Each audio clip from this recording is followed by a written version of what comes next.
Hi, Assalamu alaikum, and welcome back to a new episode of Unfiltered, shall I say. We want to filter. We don't want to filter anything, particularly on this one, because this one is a very special episode that's close to everyone's heart. And what we're going to do is go into a discussion with a very special lady who is a guest invited here by Malaysia Gazette. And we're going to be reflecting the past year of what has been happening in Gaza. So, I'm going to welcome here Nik Marina Hussin, who is a humanitarian working closely on the ground with aid to reach out to the people of Gaza. So welcome, first of all, to you, Nik Marina Hussin.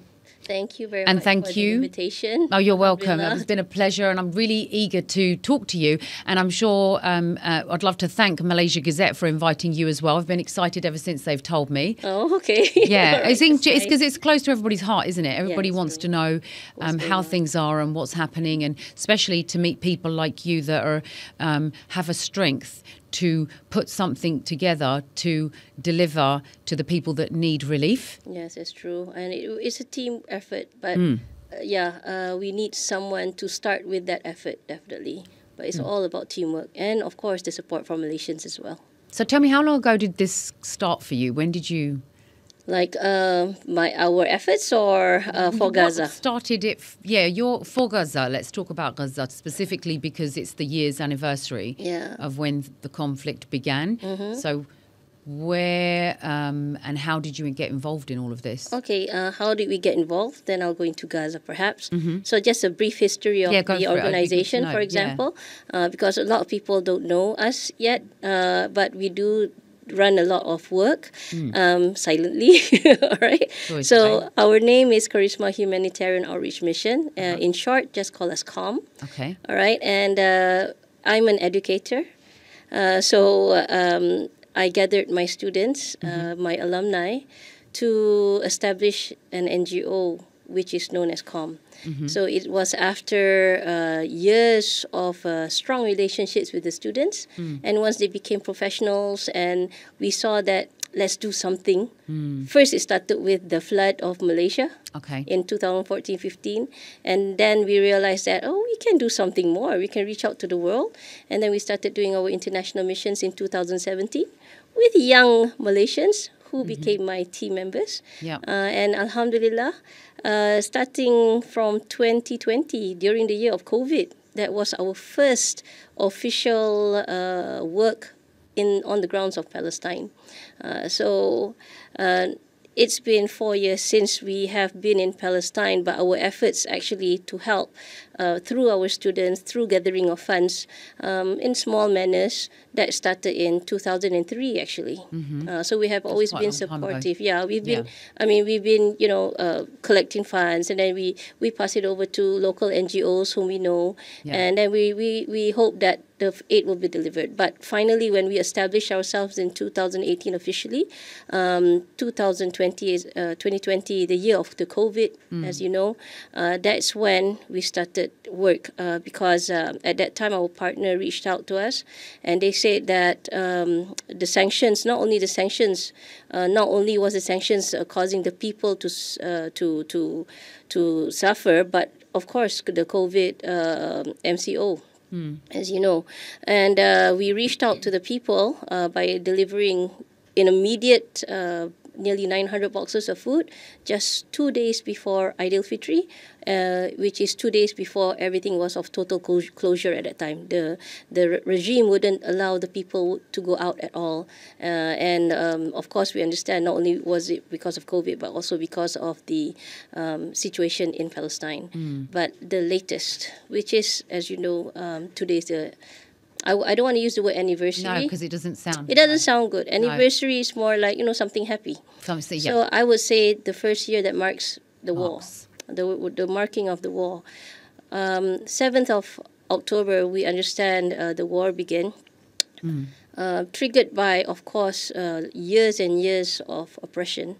And on the 12th of October, just a few days after it began, our team was already delivering aid on the ground. just days after that.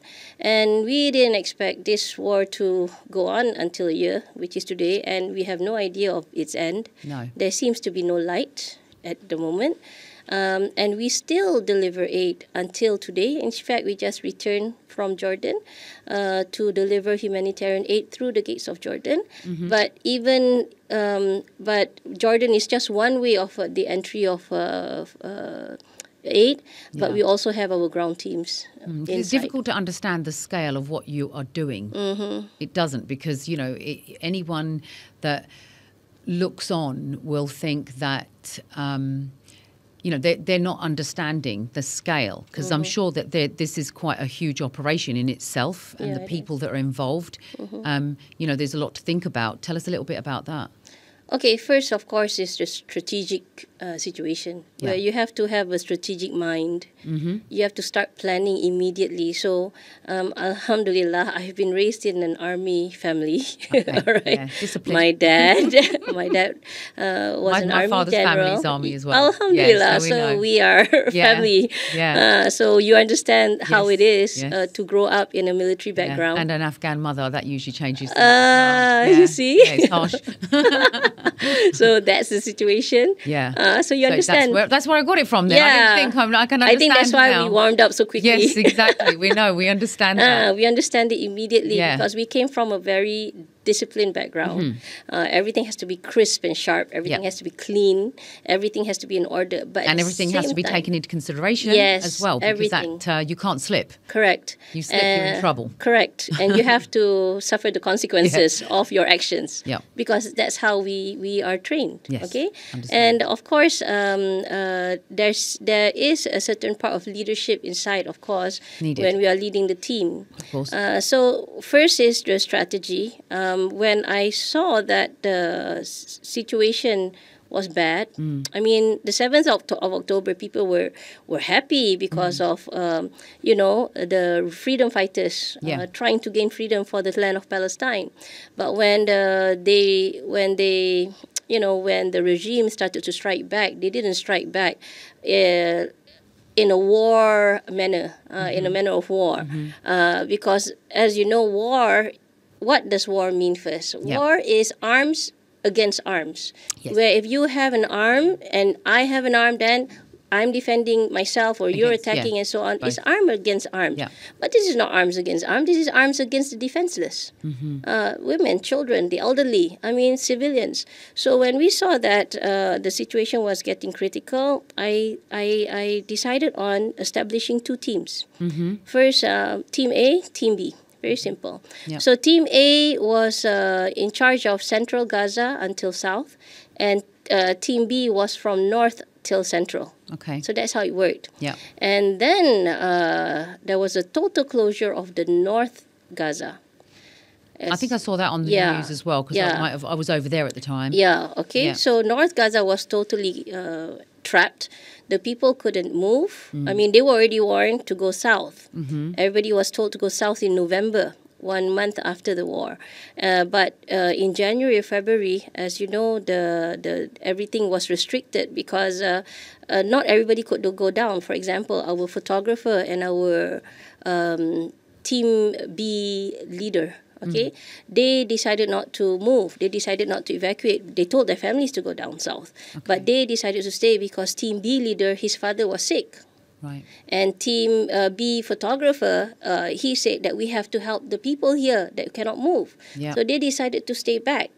And then came the Al-Shifa hospital attack, where everybody was caught, and you saw that they buried the bodies underground, unrecognizable. And our team members, the 2 of them, they were in the Al-Shifa hospital at that time. And at that time, I was in another interview. At that time, I was in Jordan in an interview, and I received a message from the team saying that, pray for us, we're stuck. We're surrounded. And they said there's no way out. And that's the last of what we heard until today. Of what we heard from them until, a few months ago, where, as you know, some of the hostages were released. Yes. And we found out from the lawyer that they are still alive, but inside the prisons. the underground prisons. And you know the cases there, We've the heard, torture, yeah. the torments. So that's the last we heard. So until today, we don't have any news of them. So our Team B was totally disabled. We couldn't move. So we continued with everything going on in the south. And I was like, what can I do? Because I know the reason why we did this Team A and Team B is so that if one doesn't work, the other one can still function. That's the whole idea. Makes sense, yeah. Okay, but now Team B was demobilized, and there was no way to reach to the people of North Gaza. And we were watching, everything comes out on our social media. Yeah. We were watching, starvations and death from starvations. Children were dying. Not only children. At that time, 27 people had died because of starvation. And we saw the first airdrop being conducted by the Jordanian Royal Air Force. Mm-hmm. And of course, the king was involved in the airdrop. And when I saw that, I was like, okay, there's a way. Yeah. Tu je. The first thing is like, there's a way. Mm-hmm. So we contacted our partners in Jordan. For your information, we have been working in Jordan since 2017. Okay. So we have very, very strong relationships with the authorities there and with our partners in Jordan. Okay. So the higher authorities. So we contacted the highest authority that we had, our partner, and he said, let me talk to the king and the prince. And he did come back to me in 24 hours and he said, Calm, you have the green light to do an airdrop. And we immediately set to Jordan in 2 weeks. And we managed the airdrop where what we did was in Jordan, our job is to make sure that everything is in order. So we informed the embassy. We even invited the representatives of the embassy to join us at the warehouse where we were packing. And the packing itself is quite complicated. That time was Ramadan. Okay, and we were showing the embassy representatives, okay, this is what's in the box. We were checking the expiry dates and everything, all right, and the quality of the products, because of course we want to give the best to whoever we're helping. Yeah. All right, and then the embassy, Sister Isra mentioned, okay, sister, this one you cannot give this. This is kurma yang ada biji, with the ones with the seeds you cannot give because they will think it's bullets. Once it goes into the scanning machine, they think it's bullets. And so you have to give the seedless ones. Reject it. So just keep it as simple as. All boxes were packed. So with that, you have to think of even seeds at this stage as well. You have to go through the scanning first, the security check first. So that is considered as bullets. So we had to reopen all the boxes and replace them with, you see? So it's not just what you see on the surface. But even then, it's a huge achievement, isn't it, to do that first airdrop itself and to be a success. You mentioned there's complications that can come and all the things that you have to think about with airdrops. It's not a simple process. Well, I can tell you that I'm not proud of the airdrop. It's not something that we're proud of. But it was needed at that time. It was critical to get food to the people, no matter what. So you cannot just, we cannot just say, okay, let's do airdrop I mean, of course, it's an achievement. I know what you're saying and the proudness of it, but it is actually something that was, you saw an opening and you did it. Yeah. And it so was in that based sense, on, desperation. Yeah. It was based on desperation. The people were desperate to get food. We were desperate to get aid into the grounds. And that was the only choice we had. And the only choice of all choices, of all negative choices that we had, that was the only choice. And that's how the aid was dropped. And alhamdulillah, it reached to the people. And they were very happy about it. We understood that in certain airdrops, they would put on the GPS systems to know where it dropped, actually, the government. And alhamdulillah, it was dropped actually on the 2nd of Raya, Aidil Fitri. Oh. So it was something that we felt like, oh my gosh, we're celebrating that here. A little bit of happiness. At least we give not a bit, but a lot of hope. Actually, one box. This is one thing amazing about the people who are displaced. Okay, not just Palestinians. We're talking about Syrian refugees because we do a lot of work in Jordan for Syrian refugees, the crisis there. And we witnessed just last week, because we just got back, we witnessed where we had given our Syrian refugee a box of food in July. And it still exists until today. So they stretch out. They stretch out the food. It's like when you have flour. For us, flour is baking. It's making pancakes. It's baking. It's baking. That's all we see. Yeah. But they can do thousands of stuff with just 1 kilogram of flour. So they stretch it out to the most that they can. So we understand that even those little things that we give, whether it's just one bag of beans or whether it's just one, tin of tuna, they are going to stretch it out as much as they can.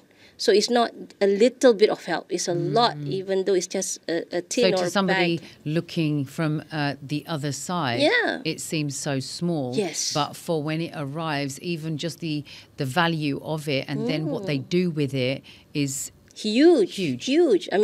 Because we're comfortable. We're comfortable. We can just pick anything up, You can choose. There was once we do send emails out to our donors and we will inform them of everything. And at that time, it was the first part of the war. Yeah. First part meaning earlier days, and we were sending vegetables and those things. So a donor was questioning or asking through the emails like, instead of vegetables, why don't you give this? Instead of this, why don't you give this? So it so seems that I came across an Instagram post from one of the people in Gaza. They said the magic of a cucumber. Where one cucumber she managed to get the cucumber from what was smuggled into Gaza. Right. And that cucumber was given to her family. She cut it in half and ate a quarter of it and then gave one to a neighbor, gave the other half to a family member, and then they cut it in half and then they give it to another family and then they stretched out. So one little cucumber fed 9 families. You see the impact that we have, even though to us it's like 10 ringgit, what can we do with 10 ringgit? Allah, I feel so embarrassed when I give 10 ringgit. No, don't feel embarrassed. Yeah. You're doing great work. 5 ringgit, 10 ringgit, you're doing the greatest thing for a human being who is in need.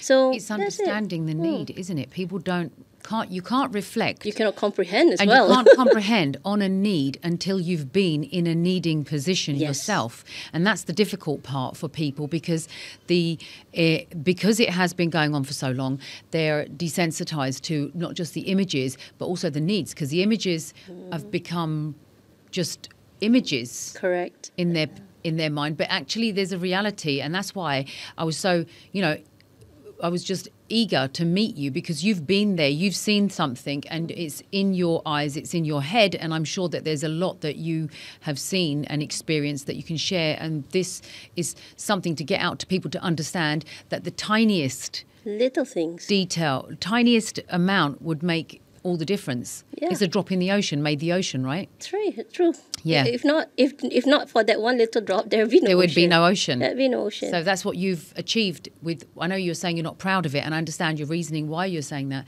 but it's still a huge achievement from the day that you began with everybody that needs relief and support amidst all of this chaos. There is, and drilled down to the smallest of details. Yes. Yeah, you've brought something out, and that's something that needs to be shared with everybody. Yeah. So, I mean, going into a little bit more of a personal side, so we've talked about, what you've done and how it's really helped. And obviously what people can do is to support everything they can and not overlook it. Yeah. It's easy to overlook because you think, well, they see that it's a charity. This is a charity. This is a charity. And, they give to the charities, but they don't. Sometimes people stop because looking at our lives, the way we have them and the way that our lives flow so seamlessly and concerns that we have, are so minuscule in comparison to that. And I know that it's impacted a lot of people. It impacted me. If it wasn't for, what occurred, I wouldn't be here today. Yeah. And that was something that it's an eye-opener. It's an eye-opener. But there's still a lot more to be done to keep it alive and for people to really empathise. The empathy side, I think, is dying off a little bit, As time goes by, you scroll. Yeah. And then you scroll. And then you scroll. Yes. So, okay, what's next? Last time you scroll and you stop. Oh, no, what's this? Oh, no, Well, now we're seeing it in Lebanon. It's, it's not as shocking as it was when you initially saw it in Gaza. It is shocking. It's shocking painful. because it's spreading. Yeah. But then it's not like, well, people are more concerned, is it going to come to my doorstep? I think Yeah. that's what it is. And it's only when it comes to your own doorstep that you feel the impact of something and understand it to any degree. But we're so lost in the world that we're living in right now. And maybe that's the purpose of the world, is to lose us, whilst these actually everything and anything that people do, they only have to pause for that 1 second and true. think. That's true. Because the minute when it becomes a normalcy, you know, your heart has become hard. And that's what you mustn't allow. Yeah, we mustn't allow. You have to have light. You have to watch. You have to have a soft heart. Because that heart is going to bring you somewhere one day after life. If your heart is hard, you will live a hard. It's not to say you'll live a hard life. I mean, I understand. If you're hardening to something, just don't allow yourself to harden to it. You must keep the softer side, because that's us, isn't it? I mean, that's you humanity. have to be strong. You have to be we're strong. humanity. We have to be soft in order to feel for somebody else. Correct. Yeah, that's the right word. You have to be soft to feel. You cannot feel when you're hard. No. No. And the trouble is that your own burdens and stresses seem so huge, and you're hardening because of that. And this is it's almost like you're watching something. It's like a movie. You're seeing something on the television, so you're not relating. And that's the bit they must stop and must watch. And they have to understand that these are real people. This is occurring. Not a movie. I can say that, you know, there was when it first started, and you know, there's a lot happening around the world, and trying to. Empathy was the first thing. But how can you, when you're living in the West with your comfortable lives, and even here, it's very, you know, people are comfortable, but I have to say that people are still very soft on this side. Oh, yeah. It's I don't know what it is about being in the West where you become hardened.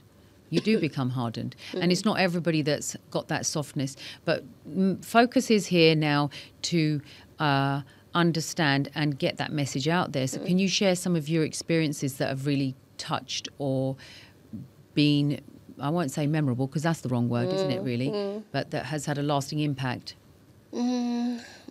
Quite a few. Well, from our side, because we are working from outside of Gaza, but we do every time our team sends, deliver or distributes the aid. Yep. They will have to report to us. They will have to give us the videos of the footage on the ground during the process of the preparations and the delivery. And we always request, whenever it is safe, to sit down and speak to the people, and you know, let them speak to us, because we're not there with them, but we're there for them, and we want to understand them, and we want them to, you know, let it out. If you want to let it out. Okay, so so I watch those videos every time I receive it from the teams. I will have to go through everything. I think what I see is more of how Malaysians have impacted them, actually. I don't want to focus on what's sad. Same. Because it is a sad thing. I mean, nobody's happy about what's happening. No. I mean, even with the escalating situation to Lebanon and Iran and Yemen, nobody's happy with that. It's sad to know that. It's heartbreaking, actually. I mean, a mother looking at, I mean, how many children do you have? 5. Don't start me off here. Yeah. Don't start. You see, you relate that to your own. I mean, even if you watch the videos of mothers hugging their children and kissing the deceased, the martyred children, I mean, of course it brings tears to your eyes. You cannot avoid that because you're a mother yourself. But you try to prevent yourself from overflowing with sadness. With these emotions, because you know you need to think, you know you need to focus. Stay strong. Yeah. Stay strong. Yeah, you have to stay strong. So among the things that why we stay strong is because the people want us to be strong. Yeah. They're not saying that, they never say that we are weak. Yeah. They always say that we will remain steadfast. We will not leave our lands. We will stay here. The thing is, the first week of the mission, the 12th of October, as I mentioned, was our first during this war.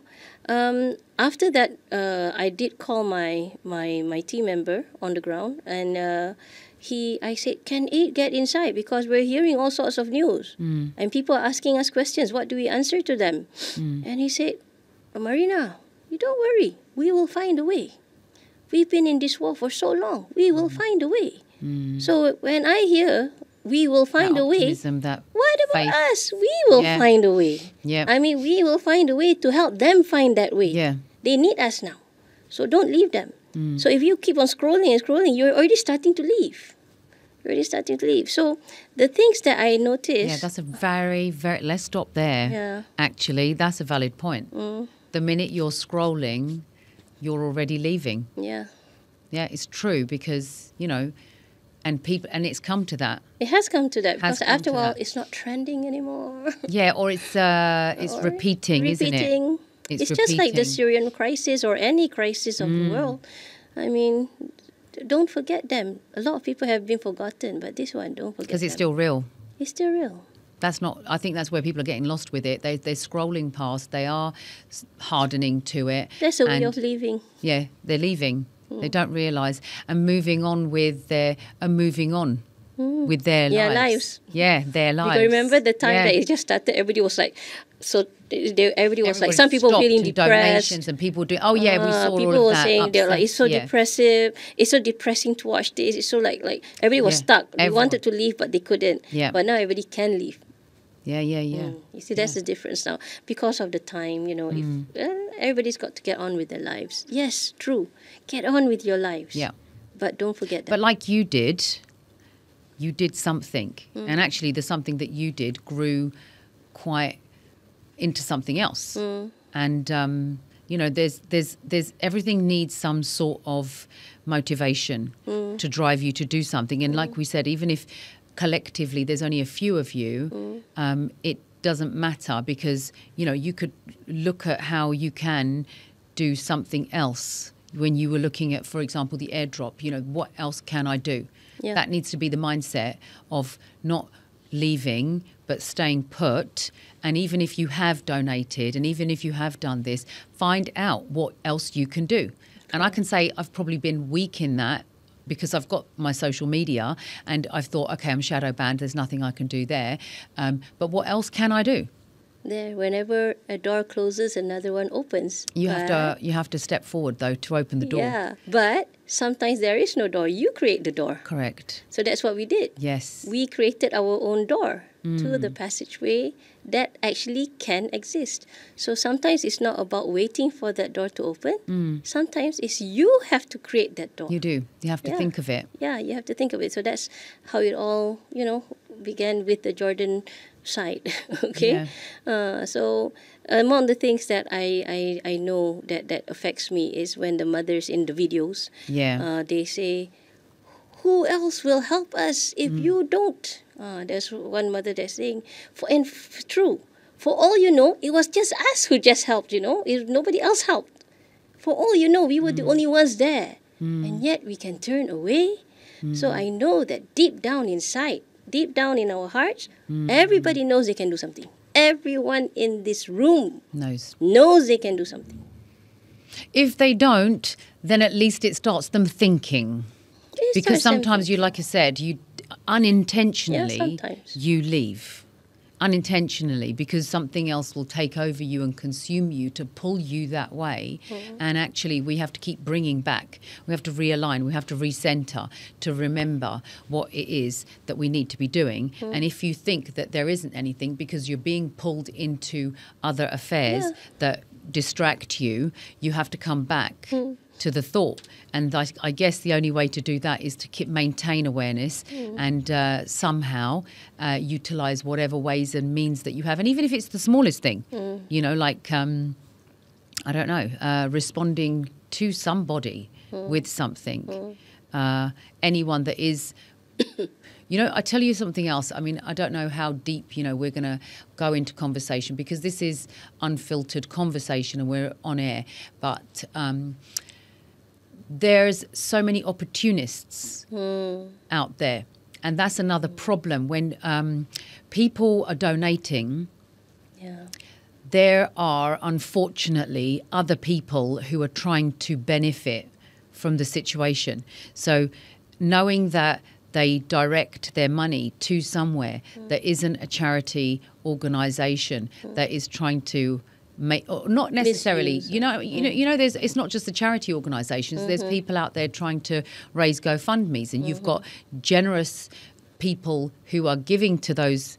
And actually, they're not going to where they need to go. But also, I'm not sure if the same situation is here, but when you're in the West, there's charity organisations where actually your bulk of donation that you think is going somewhere is not reaching where you want it to. Yeah. So I guess if people want to donate, what recommendations, what advice would you give them? I think the first thing is How? everyone has to educate themselves. Okay, we have to educate people, and every individual has to educate themselves. For example, of course, there are lots of people in this world. Yes, of course. Good and bad. And we have the responsibility to not condemn everyone, but to filter intelligently.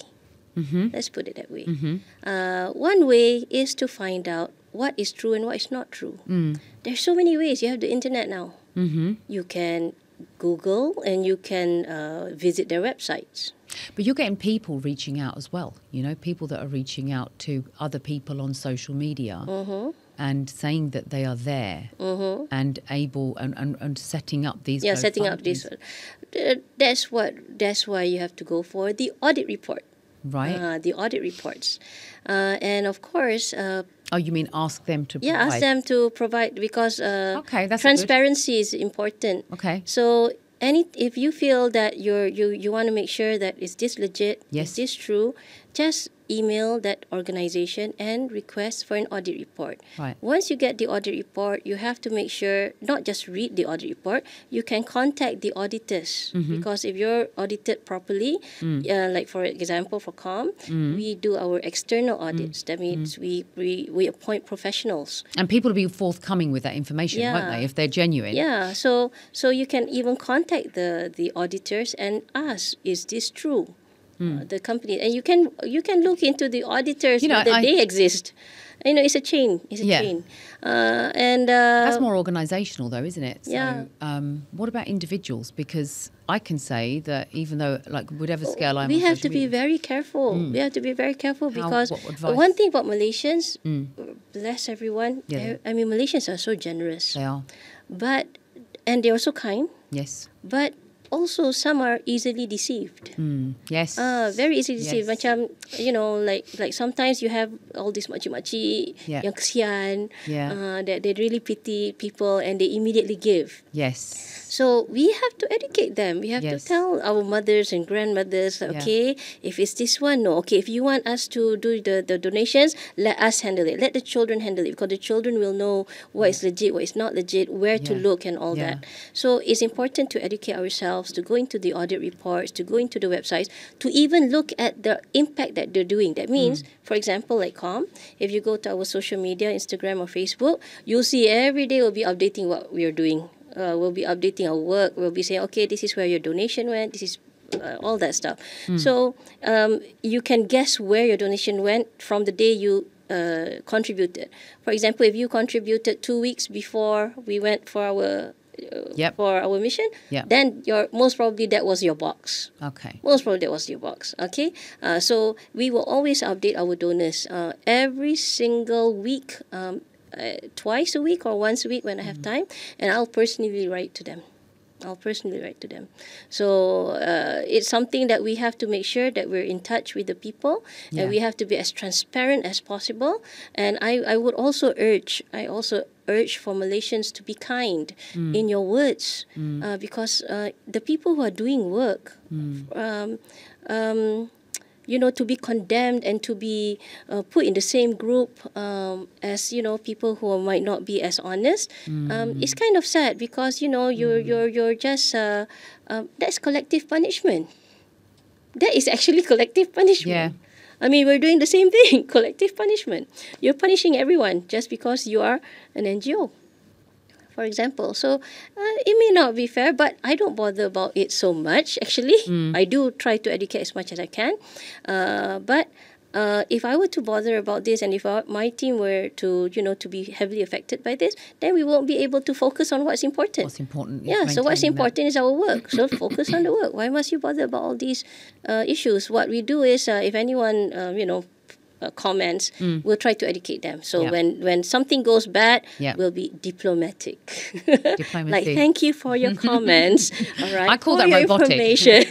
AI version. Yeah. AI response. So So then, like, moving forward, what could you benefit from? What could you need? Because donations, yes, people can donate. Think about and keeping the awareness, keeping on track and staying alive. What else would you and your organisation, how do you grow? What do you do to spread this? Because spreading is what we need, right? Spreading the truth and information. Yeah. Okay.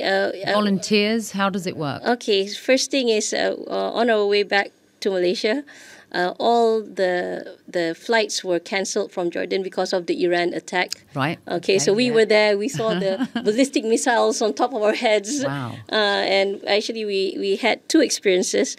We had two teams going. The first team, the main team went first, and then we had our support team go second. So the main team arrived on the 22nd. On the 24th of September, we just finished our work. And then we were at one of the local tourist spots named Kois, which is bordering Palestine, actually. It's ruins. It's like Roman ruins. It was late night. People were coming out, and it so seems they just closed the gates.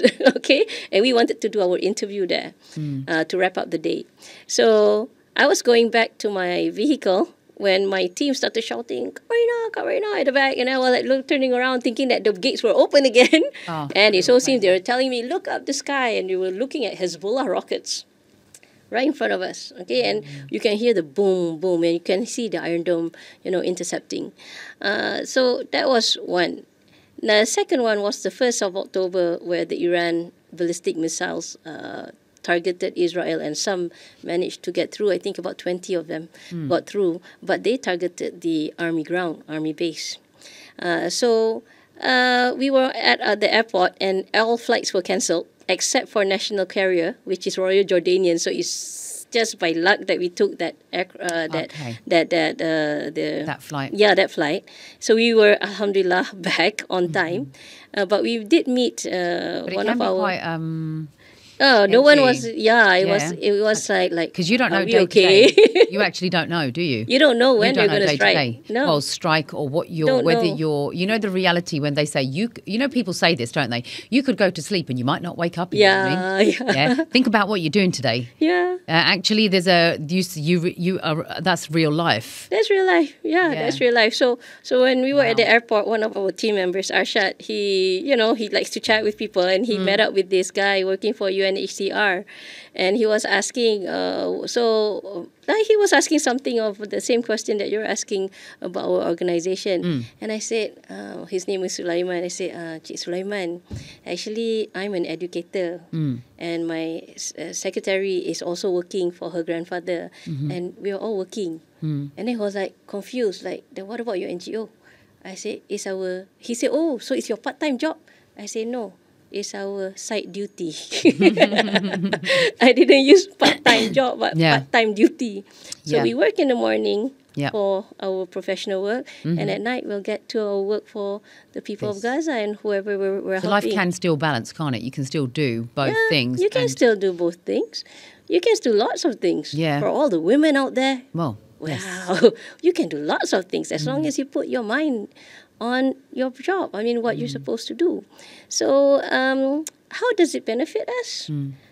I mean, as long as we see the impact that we have for people, as long as we know that somebody's pain has been alleviated just by the small things we do, that's enough for us. That's how we benefit. We benefit from seeing that the people in need get the help that they need. But at the same time, sometimes they are helping us. Yeah, of course they are. Their dua is helping us.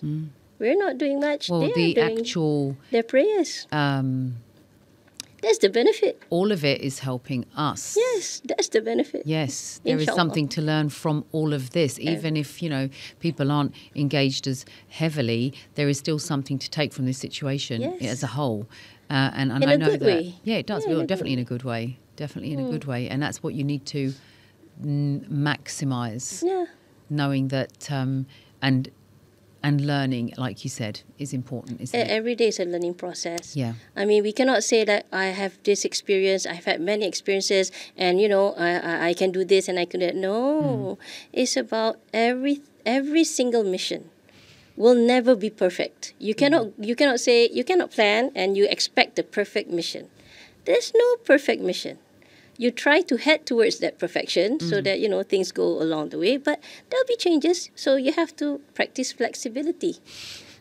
So tell me then, for people that are watching, if there's somebody that wants to do something, and it can be the smallest or even the biggest step, what can they do to help your organisation? Well, some people, of course, they are interested in doing volunteer work.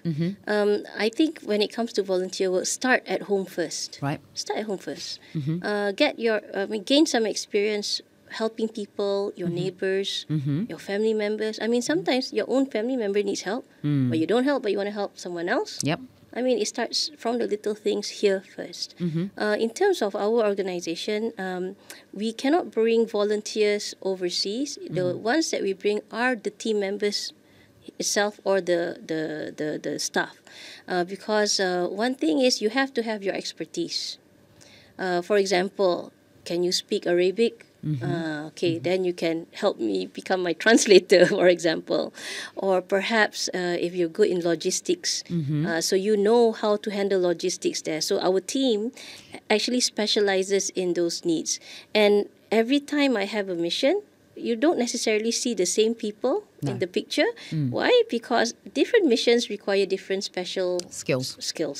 Set of skills. Yeah. So it changes according to the mission. So it's not like I can bring anyone. And of course, security reasons. Jordan is actually in the middle of every conflict zone.